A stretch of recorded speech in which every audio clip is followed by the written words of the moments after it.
आकाशदीप कहानी, ये 1929 में प्रकाशित हुई थी। हम यूजीसी नेट जेआरएफ का जो हमारा एग्ज़ाम है, यूनिट 7 कहानी सीरीज़ अभी हमारा चल रहा। इसमें अभी हम आज आकाशदीप कहानी पढ़ेंगे। और एग्ज़ाम के पर्सपेक्टिव से देखें तो सबसे पहले इसमें लेखक का परिचय, फिर पूरा मूल कहानी, फिर प्रीवियस ईयर क्वेश्चंस, उसके बाद आलोचक के कथन। ठीक है, ये मुख्य इन्हीं चारों चीज़ों से लगभग एग्ज़ाम में प्रश्न पूछे जाते हैं। और हमारा टारगेट क्या है? दिसंबर 2025 हमारा टारगेट है।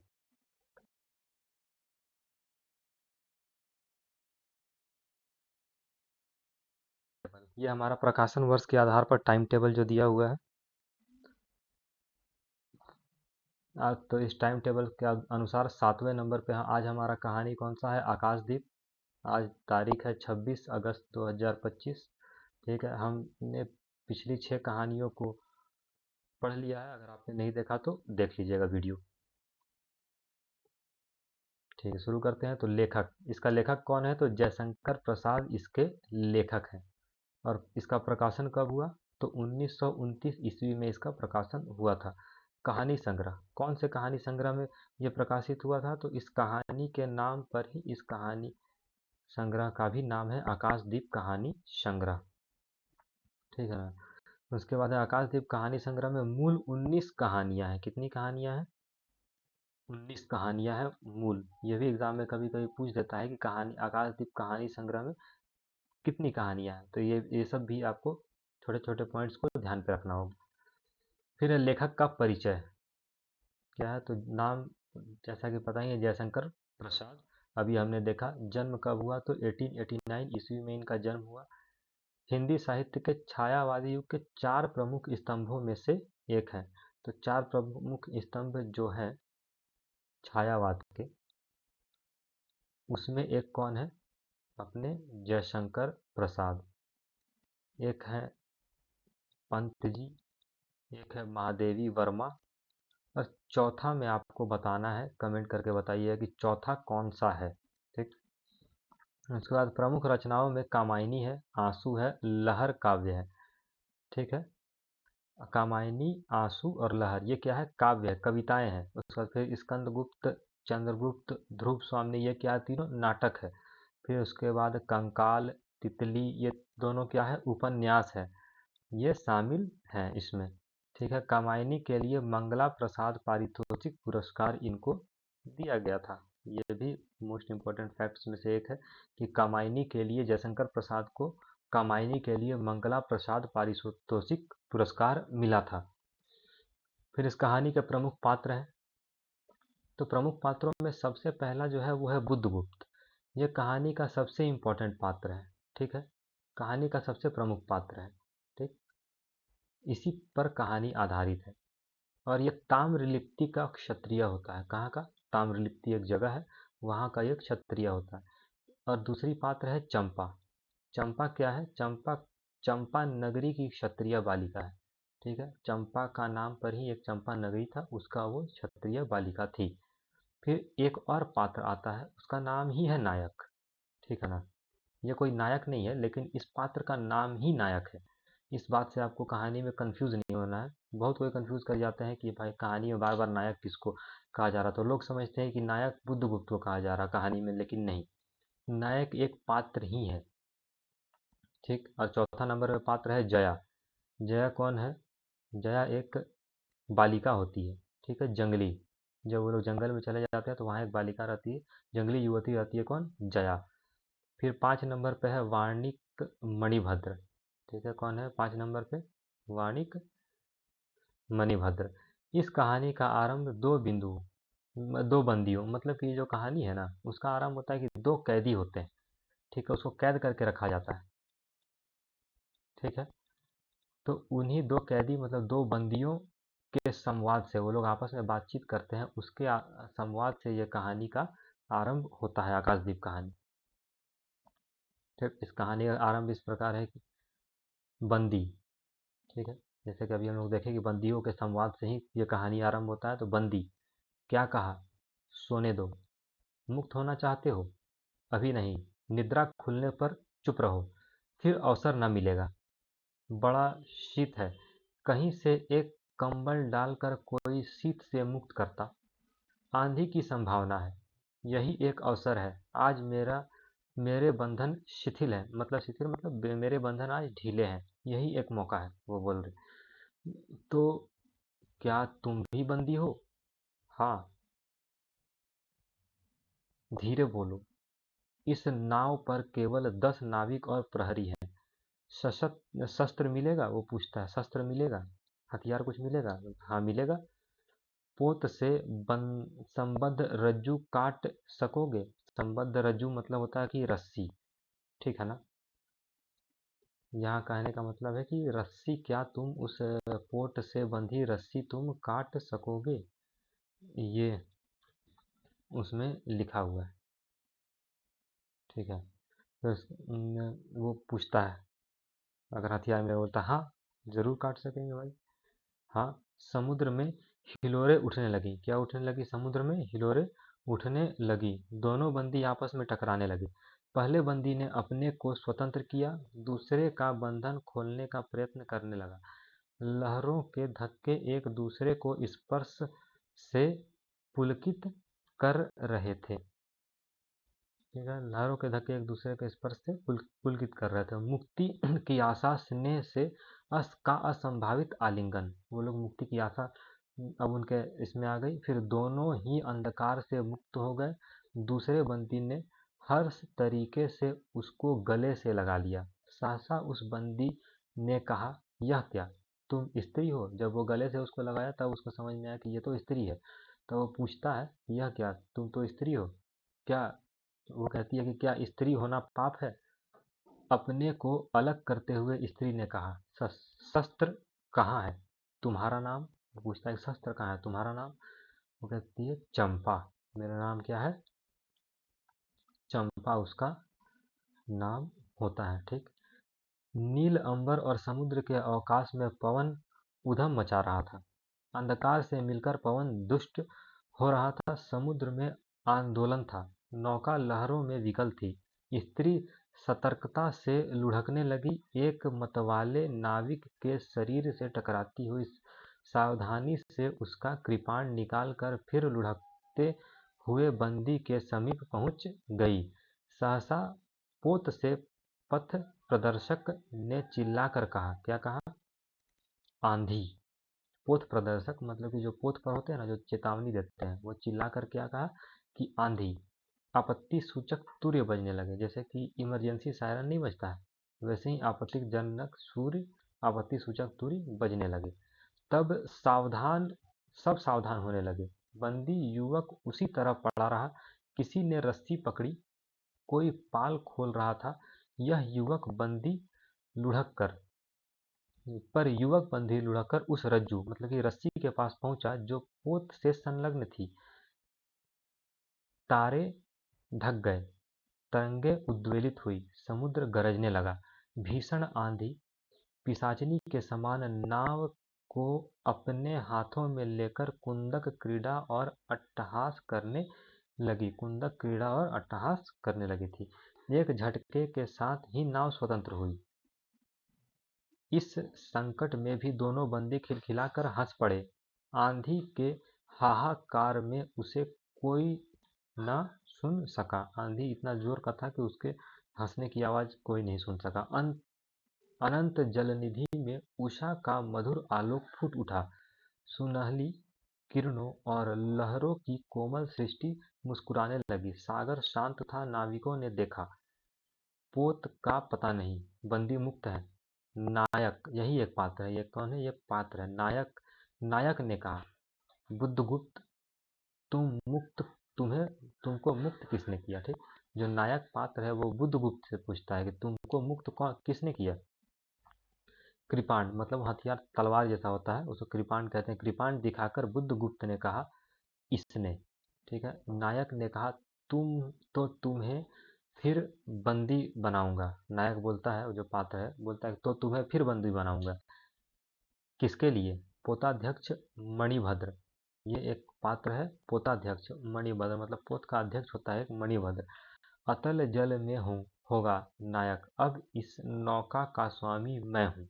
नायक कहता है कि मणिभद्र तो अतल जल मतलब बीच समुद्र में होगा, अब इस नौका का नायक मैं हूँ। ठीक है, नायक बोलता है कि अब इस नौका का स्वामी मैं हूँ, तुम जलदस्यु बुद्धगुप्त कदापि नहीं। ठीक, चौंक कर नायक ने कहा और अपना कृपाण टटोलने लगा। चंपा ने इसके पहले उस पर अधिकार कर लिया था। वह क्रोध से उछल पड़ा। तो तुम द्वंद्व युद्ध के लिए प्रस्तुत हो जाओ, जो विजय होगा वह स्वामी होगा। इतना कहकर बुद्धगुप्त ने कृपाण देने का संकेत किया। चंपा ने कृपाण नायक के हाथ में दे दिया। भीषण घात प्रतिघात आरंभ हुआ। दोनों कुशल, दोनों त्वरित गति वाले थे। बड़ी निपुणता से बुद्धगुप्त ने अपना कृपाण दांतों से पकड़कर अपने दोनों हाथ स्वतंत्र कर लिए। बुद्धगुप्त ने अपना कृपाण दांतों से पकड़कर अपने दोनों हाथ स्वतंत्र कर लिए। चंपा भय और विस्मय से देखने लगी। नाविक प्रसन्न हो गए, परंतु बुद्धगुप्त यहाँ गुप्त हो गया, बुद्धगुप्त हो गया। ठीक, बुद्धगुप्त ने लाघव से नायक का कृपाण वाला हाथ पकड़ लिया और विकट हुंकार से दूसरा हाथ कटी में डाल उसे गिरा दिया। दूसरे ही क्षण प्रभात की किरणों में बुद्धगुप्त का विजयी कृपाण उसके हाथों में चमक उठा। नायक की कातर आंखें क्षण भिक्षा मांगने लगी। अब नायक यहाँ पर परास्त हो गया है। ठीक, बुद्धगुप्त विजय हो गया है। बुद्धगुप्त ने कहा, बोलो अब स्वीकार है कि नहीं? मैं अनुचर हूँ, वरुण देव की शपथ। बोलता है, कौन बोलता है मैं अनुचर हूँ? यह बोलता है नायक। मैं अनुचर हूँ, वरुण देव की शपथ, मैं विश्वासघात नहीं करूँगा। ठीक है, बुद्धगुप्त ने उसे छोड़ दिया। चंपा ने युवक जलदस्यु के समीप आकर उसके अक्षतों को और कोमल अपनी दृष्टि और कोमल करों से वेदना विहीन कर दिया। बुद्धगुप्त के सुगठित शरीर पर रक्त बिंदु विजय तिलक कर रहे थे। विश्राम लेकर बुद्धगुप्त ने पूछा, हम लोग कहाँ होंगे? बाली द्वीप से बहुत दूर, संभवतः एक नवीन द्वीप के पास, जिसमें अभी हम लोगों का बहुत कम आना जाना होता है। सिंघल के वाणिकों का वहाँ प्राधान्य है। कितने दिनों में हम लोग वहाँ पहुँचेंगे? अनुकूल पवन मिलने पर 2 दिन में। तब तक के लिए खाद्य का अभाव न होगा। सहसा नायक ने नाविकों को डांड लगाने की आज्ञा दी और स्वयं पतवार पकड़कर बैठ गए। बुद्धगुप्त ने के पूछने पर उसने कहा, यहाँ एक जलमग्न शैलखंड है। सावधान न रहने से नाव टकराने का भय है। तुम्हें इन लोगों ने बंदी क्यों बनाया? वाणिक मणिभद्र की पाप वासना ने। ठीक, मणिभद्र की पाप वासना ने। तुम्हारा घर कहाँ है? जाह्नवी के तट पर। तुम्हारा घर कहाँ है? जाह्नवी के तट पर। चंपा नगरी की एक क्षत्रिय बालिका हूँ। पिता इसी मणिभद्र के यहाँ प्रहरी का काम करते थे। माता पिता का देहावसान हो जाने पर मैं भी पिता के साथ नाव पर ही रहने लगी। एक माता का देहावसान हो जाने पर मैं भी पिता के साथ नाव पर ही रहने लगी। 8 बरस से समुद्र ही मेरा घर है। कितने बरस से उसका घर था समुद्र? तो 8 बरस से। ठीक है,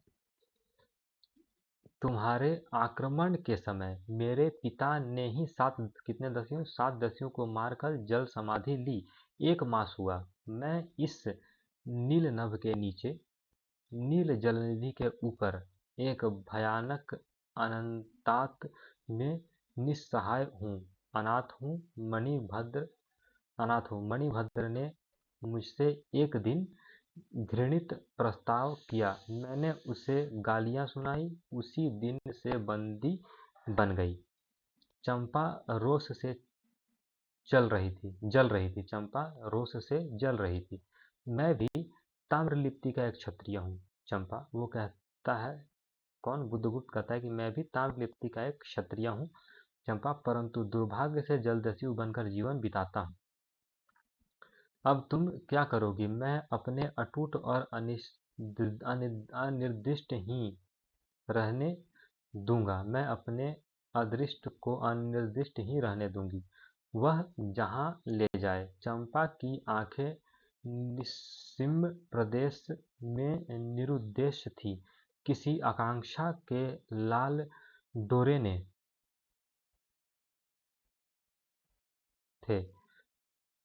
धवल अपांगों में बालकों के सदृश विश्वास था।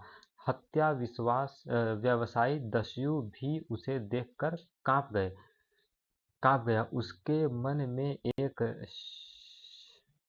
क्षण भ्रमणपूर्व श्रद्धा यौवन की पहली लहरों को जगाने लगी। समुद्र वृक्ष पर विलंबमयी राग रंजित संध्या थिरकने लगी। चंपा के असंयत कुंतल उसकी पीठ पर बिखरे थे। दुर्दांत दस्यु ने देखा अपनी महिमा में अलौकिक एक तरुण बालिका। ठीक, एक तरुण बालिका। वह विस्मय से अपने दृश्य अपने हृदय को टटोलने लगा। उसे एक नई वस्तु का पता चला, वह थी कोमलता। एक नई वस्तु का पता चला, और वस्तु कौन थी? कोमलता। एग्जाम में पूछ सकता है। ठीक, उसी समय नायक ने कहा, हम लोग द्वीप के पास पहुंच गए। नायक बोलता है कि हम द्वीप के पास पहुंच गए। उसे एक नई वस्तु का पता चला, वह थी कोमलता। उसी समय नायक ने कहा, हम लोग द्वीप के पास पहुंच गए। बेला से नाव टकराई। किससे? मतलब किनारे से नाव टकराई। चंपा निर्भीकता से कूद पड़ी। मांझी भी उतरे। बुद्धगुप्त ने कहा, जब इसका कोई नाम नहीं तो इसे हम लोग चंपा द्वीप कहेंगे। कौन सा द्वीप कहेंगे? अब वो लोग द्वीप पहुंच गया है। बुद्धगुप्त कहता है कि भाई, बुद्धगुप्त क्या कहता है कि इस द्वीप का कोई नाम नहीं है, तो फिर क्यों ना इस द्वीप को हम लोग चंपा द्वीप के नाम से ही संबोधित करें। चंपा हंस पड़ी। 5 बरस बाद, अब यहाँ से भाई 5 बरस बीत चुका है। 5 बरस बाद शरद के घायल नक्षत्र नील गगन में झलमला रहे थे। चंद्र की उज्जवल विजय पर अंतरिक्ष में शरद लक्ष्मी ने आशीर्वाद के फूलों और खिलों को बिखेर दिया। चंपा के एक सच्च सौध पर बैठी हुई तरुणी चंपा दीपक जला रही थी। बड़े यत्न से अभ्रक की मंजूषा में दीप घर कर उसने अपनी सुकुमार उंगलियों से डोरी खींची। वह दीपाधार ऊपर चढ़ने लगा। भोली भोली आंखें उससे ऊपर चढ़ते हर्ष से देख रही थी। डोरी धीरे धीरे खिंच गई। चंपा की कामना थी कि उसका आकाशदीप नक्षत्र में हिलमिल जाए, किंतु वैसा होना असंभव था। वो जो आकाशदीप जलाई थी, वो सोच रही थी कि उसका जो आकाशदीप है वो क्या है, नक्षत्रों से हिल मिल जाए, किंतु वैसा होना असंभव था। उसने आशा भरी आंखें फिरा ली। सामने जल राशि का रजत श्रृंगार था। तरुण बालिकाओं के लिए लहरों से हीरे और नीलम की क्रीड़ा शैलमालाएं बन रही थी, और वे मायाविनी छलनाएं अपनी हंसी का कलनाद छोड़कर छिप जाती थी। दूर दूर से घीवरों का वंशी झनकार उनके संगीत सा मुखरित होता था। चंपा ने देखा कि तरल संकुल जल राशि में उसके कंदिल का प्रतिबिंब अस्त व्यस्त था। वह अपनी पूर्णता के लिए सैकड़ों चक्कर काटता था। वह अनमनी होकर उठ खड़ी हुई। वो क्या होकर अनमनी होकर उठ खड़ी हुई, किसी को पास न देखकर पुकारा, क्या पुकारा? जया। ठीक। एक श्यामा युवती सामने आकर आकर खड़ी हुई। वह जंगली थी। एक उसका नाम क्या था? जया। नील नभोमंडल में मुख में शुद्ध नक्षत्रों की पंक्ति के समान उसके दांत हंसते ही रहते। वह चंपा को रानी कहती। बुद्धगुप्त की आज्ञा थी, कने कजा जया तली देते। महानाविक, यहाँ थोड़ा सा मिस्टेक है। अच्छा, आगे बढ़ते हैं। महानाविक कब तक आएंगे? बाहर पूछो तो, चंपा ने कहा। जया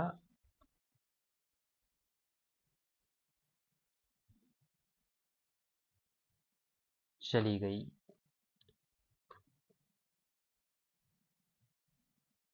जया क्या हुआ? जया चली गई।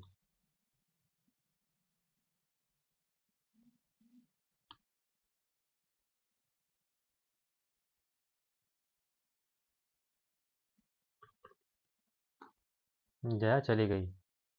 दुर्गत पवन चंपा के अंचल में विश्राम लेना चाहता था। उसके हृदय में गुदगुदी ही गुदगुदी हो रही थी। आज न जाने क्यों वह बेसुध थी। एक दीर्घकाय दृढ़ पुरुष ने उसकी पीठ पर हाथ रख चमत्कृत कर दिया। उसने फिर कर कहा, बुद्धगुप्त बावली हो क्या? क्या कहा बुद्धगुप्त? वो फिर कर बोलता है क्या कि बावली हो क्या? यह बैठी हुई अभी तक दीप जला रही है। वह बैठी अभी तक दीप जला रही है। तुम्हें यह काम करना है। क्या काम करना है भाई? तो शिर निधि शाई अनंत की प्रसन्नता के लिए क्या? अनंत की प्रसन्नता के लिए क्या दासियों से आकाश दीप जलाऊं? क्या दासियों से आकाश दीप जलवाऊं? हंसी आती है। तुम किसको दीप जलाकर पथ दिखलाना चाहती हो? उसको जिसको तुमने भगवान मान लिया है। हाँ, वह भी कभी भटकते हैं, भूलते हैं। नहीं तो बुद्धगुप्त को इतना ऐश्वर्य क्यों देते? तो बुरा क्या हुआ? इस द्वीप की अधीश्वरी चंपा रानी, अधीश्वरी किसको कहा गया? चंपा रानी, मुझे इस बंदी गृह से मुक्त करो। अब तो बाली, जावा और सुमात्रा, कौन सा द्वीप का यहाँ पे नाम है? बाली, जावा और सुमात्रा के वाणिज्य केवल तुम्हारे ही अधिकार में है। ठीक है। महानाविक, महानाविक किसको कहा गया है? तो ये बुद्धगुप्त को संबोधित किया गया है। ठीक है, महानाविक से। महानाविक, परंतु मुझे उन दिनों की स्मृति सुहावनी लगती है जब तुम्हारे पास एक नाव ही थी और चंपा के अपकुल में पण्य लाद कर हम लोग सुखी जीवन बिताते थे।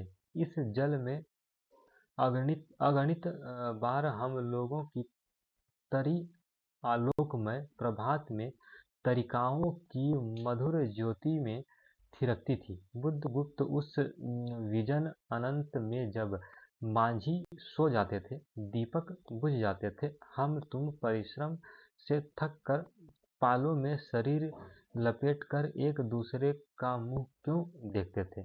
वह नक्षत्र की मधुर छाया। तो चंपा, अब उससे भी अच्छे ढंग से हम लोग विचार सकते हैं। तुम मेरी दात्री हो, मेरी सर्वस्व हो। ठीक नहीं, तुमने 10वीं वृत्ति छोड़ दी परंतु हृदय वैसा ही है। वो कह रही है कि तुमने 10वीं वृत्ति छोड़ दी परंतु हृदय वैसा ही है। अकरुण, सतृष्ण, ज्वलनशील है। तुम भावनाओं के नाम पर हंसी उड़ाते हो, मेरे आकाशदीप पर व्यंग करते हो। आकाशदीप मतलब कि एक दिया स्तंभ। ठीक ना, नाविक, उस प्रचंड आंधी में प्रकाश की एक एक किरण के लिए हम लोग कितने व्याकुल थे। मुझे स्मरण है जब मैं छोटी थी, मेरे पिता नौकरी पर समुद्र जाते थे, मेरी माता मिट्टी की दीपक बांस की पिटारी में भागीरथी के तट पर बांस के साथ ऊंचे, कहाँ, तो ये याद रखना है कि भागीरथी एक नदी है, उसके तट पर, ठीक है, तट पर बांस के साथ ऊंचे टांग देती थी। उस समय वह प्रार्थना करती, भगवान, मेरे पथभ्रष्ट नाविक को अंधकार में ठीक पथ पर ले चलना, क्या बोलते, ठीक पथ पर अंधकार में ले चलना। और जब मेरे पिता बरसों पर लौटते तो कहते, साध्वी, तेरी प्रार्थना से भगवान ने संकटों में मेरी रक्षा की है। वह गदगद हो जाती, मेरी माँ। आह नाविक, यह उसी की पुण्य स्मृति है। मेरे पिता, वीर पिता की मृत्यु के निठुर कारण जलदस्यु हट जाओ। वो कहती है बुद्धगुप्त को, वो बुद्धगुप्त को अपने पिता का हत्यारा मानती थी। सहसा चंपा का मुख क्रोध से भीषण होकर रंग बदलने लगा। महानाविक ने कभी यह रूप न देखा। वह ठठा कर हंस पड़ा। यह क्या चंपा, तुम अस्वस्थ हो जाओगी, सो रहो, कहता हुआ चला गया। चंपा मुट्ठी बांधे उन्मादिनी सी घूमती रही। निर्जन समुद्र के उपकूल में वेला से टकराकर लहरें बिखर जाती थीं। पश्चिम का पथिक थक गया था। उसका मुंह पीला पड़ गया था। अपनी शांत गंभीर हलचल में जलनिधि विचार में निमग्न था। वह जैसे प्रकाश की उन मलिन किरणों से विरक्त था। चंपा और जया धीरे धीरे उस तट पर आकर खड़ी हो गई।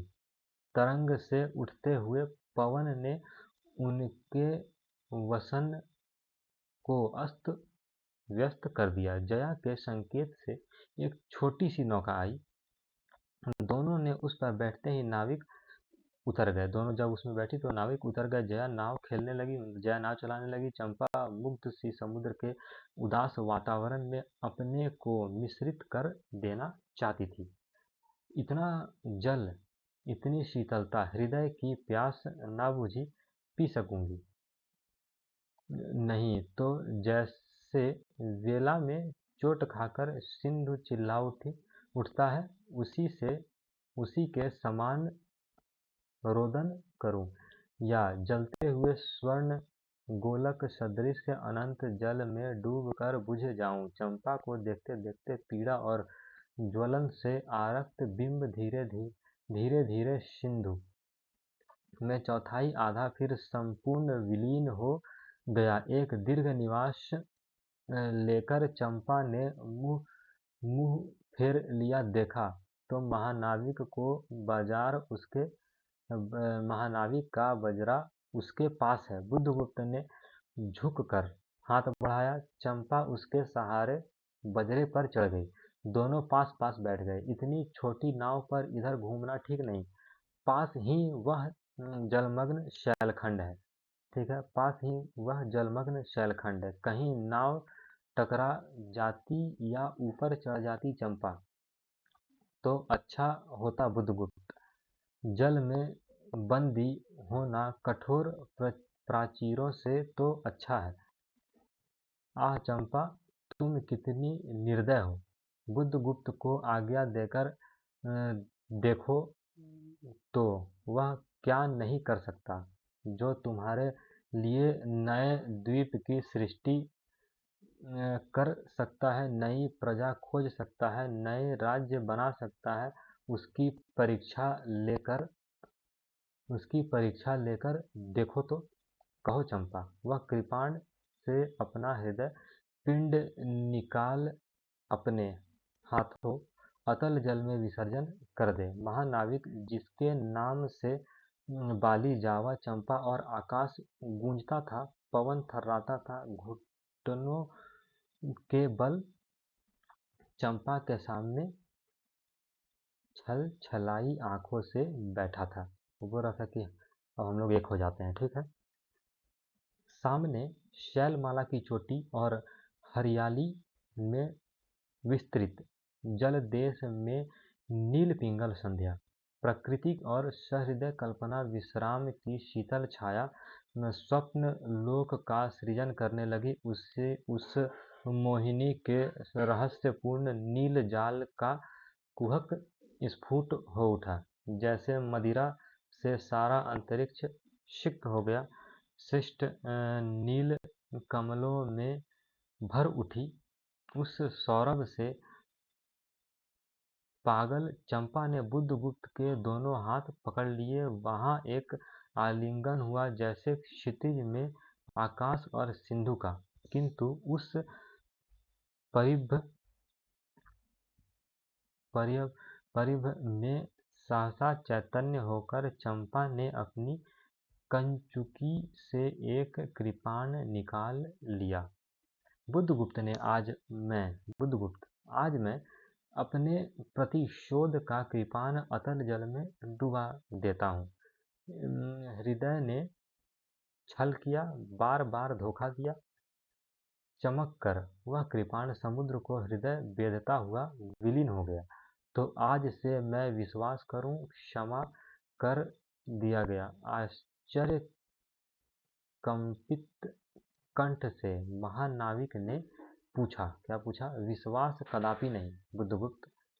जब मैं अपने हृदय पर विश्वास नहीं कर सकी, उसी ने धोखा दिया, तब मैं कैसे कहूँ कि मैं तुम्हें घृणा करती हूँ। फिर भी तुम्हारे लिए मर सकती हूँ, अधिक अंधेरे में जलदस्यु तुम्हें प्यारी हूँ।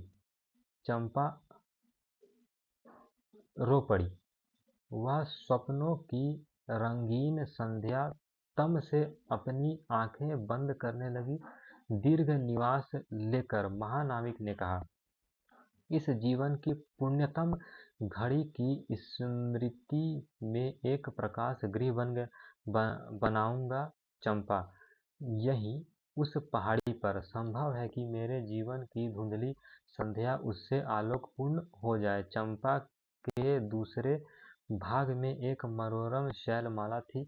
वह बहुत दूर से शुद्ध सिंधु जल में निमग्न थी। सागर का चंचल जल उस पर उछलता हुआ उसे छिपाए था। आज उसी शैलमाला पर चंपा के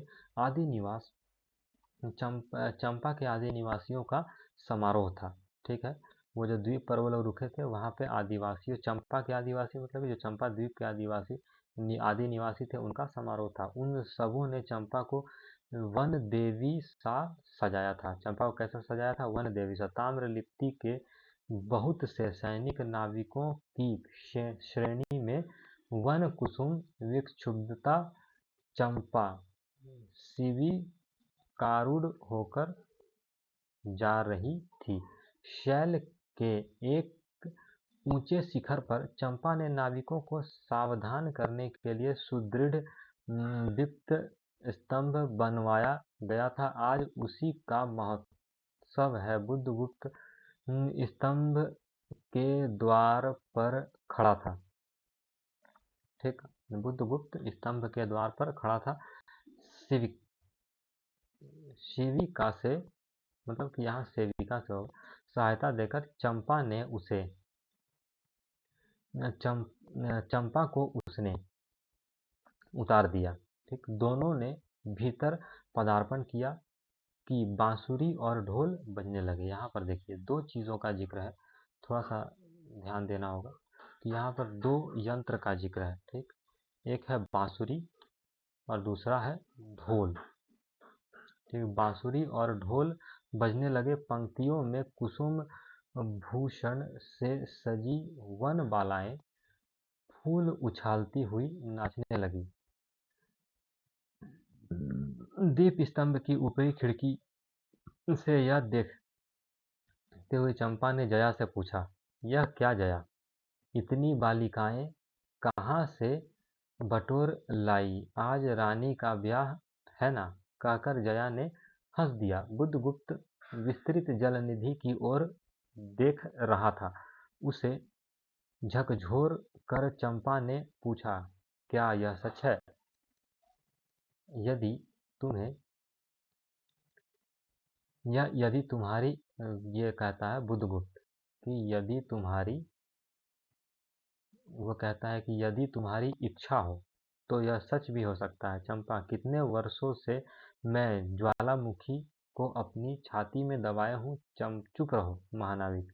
क्या मुझे निस्सहाय और कंगाल जानकर तुमने आज सब प्रतिशोध लेना चाहा? मैं तुम्हारे पिता का घातक नहीं हूँ चंपा। वो कहता है बुद्धगुप्त कि मैंने तुम्हारे पिता को नहीं मारा। मैं तुम्हारे पिता का घातक नहीं हूँ चंपा। वह एक दूसरे दस्यु के शस्त्र से मरे। यदि मैं इसका विश्वास कर सकती, वो कहती है कि यदि मैं इसका विश्वास कर सकती बुद्धगुप्त, वह दिन कितना सुंदर होता, वह क्षण कितना स्पर्शनीय। आह, तुम इस निठुरता में भी कितने महान होते। जया नीचे चली गई थी। स्तंभ के संकीर्ण प्रकोष्ठ में बुद्धगुप्त और चंपा एकांत में एक दूसरे के सामने बैठे थे। एक दूसरे के सामने बैठे थे। जया नीचे चली गई। कहाँ चली गई? जया नीचे चली गई। स्तंभ के संकीर्ण प्रकोष्ठ में बुद्धगुप्त और चंपा एकांत में एक दूसरे के सामने बैठे थे। बुद्धगुप्त ने चंपा के पैर पकड़ लिए। उच्छ्वसित शब्दों में वह कहने लगा, चंपा, हम लोग जन्मभूमि भारतवर्ष से कितनी दूर इन निरीह प्राणियों में इंद्र और शची के समान पूजित हैं। स्मरण होता है वह दार्शनिकों का देश, वह महिमा की प्रतिमा। मुझे वह स्मृति नृत्य आकर्षित करती है, परंतु मैं क्यों नहीं जाता? जानती है इतना महत्व प्राप्त करने पर भी मैं कंगाल हूँ। मेरा पत्थर सा हृदय एक दिन सहसा तुम्हारे स्पर्श से चंद्रकांता मणि ही तरह द्रवित हुआ। चंपा, मैं ईश्वर को नहीं मानता, मैं पाप को नहीं मानता, मैं दया को नहीं समझता, मैं उस लोक में विश्वास नहीं करता, पर मुझे अपने हृदय में एक दुर्बल अंश पर श्रद्धा हो चली है। तुम न जाने कैसे एक बहकी हुई तारिका के समान मेरे शून्य में उदित हो गई हो। ठीक है, वो अपना इजहार करता, अपने भावनाएं बता रहा चंपा को। आलोक की एक कोमल रेखा इस निविड़तम और में मुस्कुराने लगी। पशु बल और धन के उपासक के मन में किसी शांत और एकांत कामना की हंसी खिलखिलाने लगी, पर मैं न हंस सका। चलोगी चंपा? पोत विहीन पर असंख्य धनराशि लाद कर राजरानी सी जन्मभूमि में के अंक में राजरानी सी जन्मभूमि के अंक में आज हमारा परिणय हो। आज हमारा परिणय हो। कले ही हम लोग कले यहाँ हो गया, कल ही हम लोग भारत के लिए प्रस्थान करें। महानाविक बुद्धगुप्त, महानाविक कौन है भाई? तो महानाविक है बुद्धगुप्त। महानाविक बुद्धगुप्त की आज्ञा से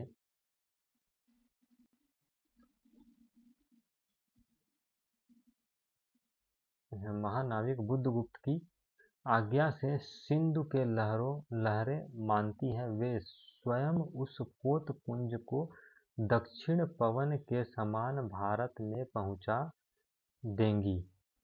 आह चंपा, चलो। चंपा ने उसके हाथ पकड़ लिए।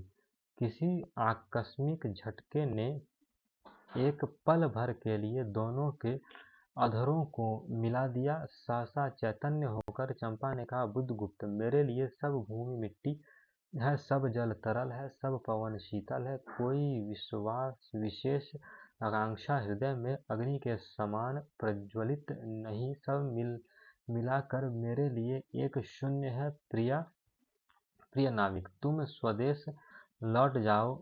विभवों का सुख भोगने के लिए और मुझे छोड़ दो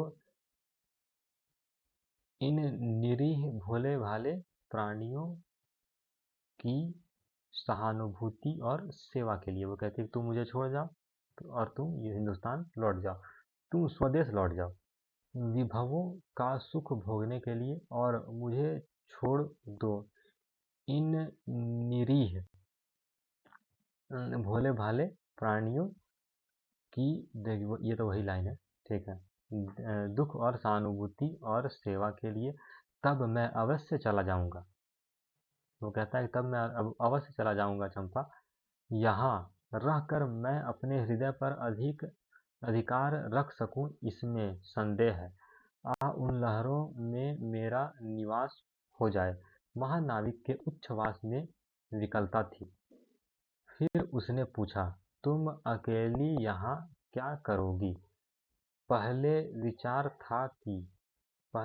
था कि कभी कभी इस दीप स्तंभ पर से आलोक जलाकर अपने पिता की समाधि का इस जल से अन्वेषण करूंगी, किंतु देखती हूँ मुझे भी इसी में जलना होगा जैसे आकाश दीप। ठीक है। एक दिन स्वर्ण रहस्य के प्रभात में चंपा ने अपने दीप्त स्तंभ पर से देखा, सामुद्रिक नावों की एक श्रेणी चंपा का उपकूल छोड़कर पश्चिम उत्तर की ओर महाजल व्याल के समान संतरण कर रही है। उसकी आंखों से आंसू बहने लगे। उसकी आंखों से क्या हुआ? उसकी आंखों से आंसू बहने लगे। यह कितनी ही सदियों पहले की कथा है। चंपा आजीवन उस दीप स्तंभ में आलोक जलाती रही, किंतु उसके बाद भी बहुत दिन द्वीप निवासी उस माया, ममता और स्नेह सेवा की देवी की समाधि सदृश पूजा करते थे। एक दिन काल के कठोर हाथों ने उसे भी अपनी चंचलता से गिरा दिया, मतलब कि उसकी मृत्यु हो जाती है चंपा की। एक दिन काल के कठोर हाथों ने, यह अंतिम पंक्ति है, एक पूछ सकता है एग्जाम में, यही पंक्ति दे देगा कि एक दिन काल के कठोर हाथों ने उसे भी अपनी चंचलता से गिरा दिया। तो ये पूछेगा और पूछ देगा कि ये किस कहानी से दिया गया। तो ये आकाशदीप कहानी से है। अब देखते हैं कि इसमें प्रमुख स्थान क्या है। आकाशदीप कहानी हम लोग पूरा पढ़ लिए। हम लोग इसका स्थान देखते हैं कि प्रमुख स्थान कौन कौन से इसमें आए हैं। तो जावा, कौन कौन सा स्थान है? तो जावा, बाली, सुमात्रा, भारत और ताम्रलिप्ति, ये 5 है। ठीक है। नदी, भागीरथ और सिंधु, ये 2 नदी है इसमें। ठीक है। भागीरथ और सिंधु। भगवान क्या है? 2 भगवान है, इंद्र और साची का जिक्र है। वाद्य यंत्र, मतलब बजाने वाला कौन कौन सा यंत्र है? तो बांसुरी और ढोल, ये 2 यंत्रों का उसमें उल्लेख है। अब आलोचक, मतलब जो प्रमुख आलोचक हैं उनका कौन कौन सा कथन है देख लेते हैं। आचार्य रामचंद्र शुक्ल जी ने इसके विषय में क्या किया कि एशिया के विभिन्न में भारतीय संस्कृति और प्रभाव की झलक जयशंकर प्रसाद के आकाशदीप में भी है। ये कथन किसका है? तो जयशंकर प्रसाद का है। डॉक्टर बच्चन सिंह, आकाशदीप में संग्रहित अधिकांश कहानी अंतर्द्वंद की कहानी है। आकाशदीप कहानी में प्रेम और घृणा की गहन आवेगमयता की गहरी टकराहट है। आकाशदीप कहानी में प्रेम और घृणा की गहन आवेगमयता की गहरी टकराहट है। गोपाल राय क्या कहें? आकाशदीप की कहानियों का प्रवेश अपने समय का यथार्थ न होकर इतिहास पूजा काल्पनिक कथाओं का रूमानी परिवेश है। कौन सा परिवेश है? तो रूमानी परिवेश है। ये गोपाल राय ने कहा। ये तीनों का कथन आपको तो दिमाग में रखना ही होगा, पूछ देता है एग्जाम में। अब देखते हैं प्रीवियस ईयर क्वेश्चन। हमारा आलोचक हो गया, स्थान हो गया, फिर प्रमुख पात्र हो गए, मूल कहानी हो गया। हम लोग देखते हैं प्रीवियस ईयर क्वेश्चंस क्या क्या पूछे जाते हैं। तो पूछा गया है कि आकाशदीप कहानी की घटनाओं को पहले से बाद के क्रम में लगाइए। अब बताइए भाई कौन कौन सी एक घटना है। चंपा द्वारा दीपक का जलना, बी में है दीप स्तंभ का महोत्सव, सी में है चंपा और जया द्वारा नौका विहार, डी में है बुद्धगुप्त और नायक के बीच द्वंद्व युद्ध, ई में है बंदी द्वारा पोत से संबद्ध रज्जु का काटना। फिर नीचे दिए गए विकल्पों में सही उत्तर का चयन कीजिए। ठीक है, तो इसमें आपको बताना है कि सबसे पहले क्रम पूछा। देखिए ये पूछ देता है, संवाद दे देगा, लाइन दे देगा, क्रम पूछेगा या फिर घटना दे देगा। तो पहले से बाद के क्रम में लगाइए, आपको बताना है। तो सबसे पहले ये घटना, अगर आपने कहानी को ध्यान से पढ़ा अभी तो आप समझ जाएंगे कि बंदी द्वारा पोत से संबद्ध रज्जू को काटना, ये पहली घटना है। ठीक है, फिर बुद्धगुप्त और नायक के बीच में क्या है, द्वंद्व युद्ध हुआ। बुद्धगुप्त और नायक के बीच में क्या है, द्वंद्व युद्ध। चंपा और जया द्वारा नौका विहार, यह मतलब ठीक। उसके बाद है जैसे पहला नंबर पे ये, दूसरा नंबर पे ये, फिर तीसरा नंबर पे ए। इसका आंसर तो ये वाला होगा, E D A C B. तीसरा नंबर चंपा द्वारा दीपक जलाती है वो। ठीक, उसके बाद है चंपा और जया द्वारा नौका विहार, मतलब जया और चंपा एक साथ नौका में बैठकर निकल जाते हैं। उसके बाद है दीप स्तंभ का महोत्सव, ये सबसे आखिरी में हुआ है। ठीक है ना। उसके बाद है आकाशदीप कहानी के वर्ण विषय हैं। क्या वर्ण विषय हैं? ए आत्मसमर्पण, पिता की हत्या का प्रतिशोध, फिर प्रच्छन्न प्रेम, फिर पुरुष की निरंकुशता। ठीक है, अब आपको बताना है, ये क्वेश्चन का आंसर मैं आपके ऊपर छोड़ता हूँ कि आपको बताना है कि इसका आंसर क्या होगा, इसका वर्ण विषय क्या हो सकता है। ठीक, उसके बाद है चंपा द्वीप किस कहानी में आया है। तो ये तो आराम से बता सकते हैं, ये आकाशदीप कहानी में आया है। उसके बाद निम्न में से कौन सा से कथन आकाशदीप कहानी से संबंधित है। निम्न में से कौन सा से कथन आकाशदीप कहानी में संबंधित है। ये दोनों बंदी नाव स्वतंत्र होने के कारण मुक्त हो गए। ठीक, इसमें से संबंधित पूछा है कि बताना है कि आकाशदीप से कौन सा संबंधित है। तो यहाँ दोनों बंदी नाव से स्वतंत्र होने के कारण मुक्त हो गए। ठीक, ये तो सही है। उसका फिर वरुण बालिकाओं के लिए लहरों में पन्ना और सोने की क्रीड़ा शैल मालाएं बन रही थी, ये गलत है, ये पॉइंट उसमें नहीं था कहानी में। फिर चंपा आजीवन दीप स्तंभ में आलोक जलाती रही। ठीक, ये भी सही है। उसके बाद है बुद्धगुप्त ने उस जगह का कोई नाम न होने के कारण उसे बुद्ध द्वीप कहने का निर्णय लिया। तो ये तो गलत है, उसका चंपा द्वीप नाम था। ठीक है, उसके बाद है बुद्धगुप्त ने चंपा से कहा कि छोटी नाव पर इधर घूमना ठीक नहीं। ठीक है, तो ये सही है, मतलब कि ए सी और ई, ए सी और ई, तो तीन आंसर, तीन में इसका आंसर होगा। ठीक,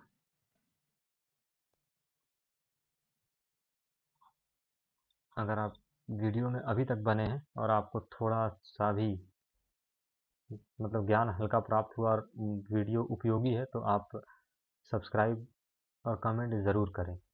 ठीक है, और शेयर भी कर कीजिए अपने दोस्तों से जो यूजीसी नेट का प्रिपरेशन कर रहे हैं।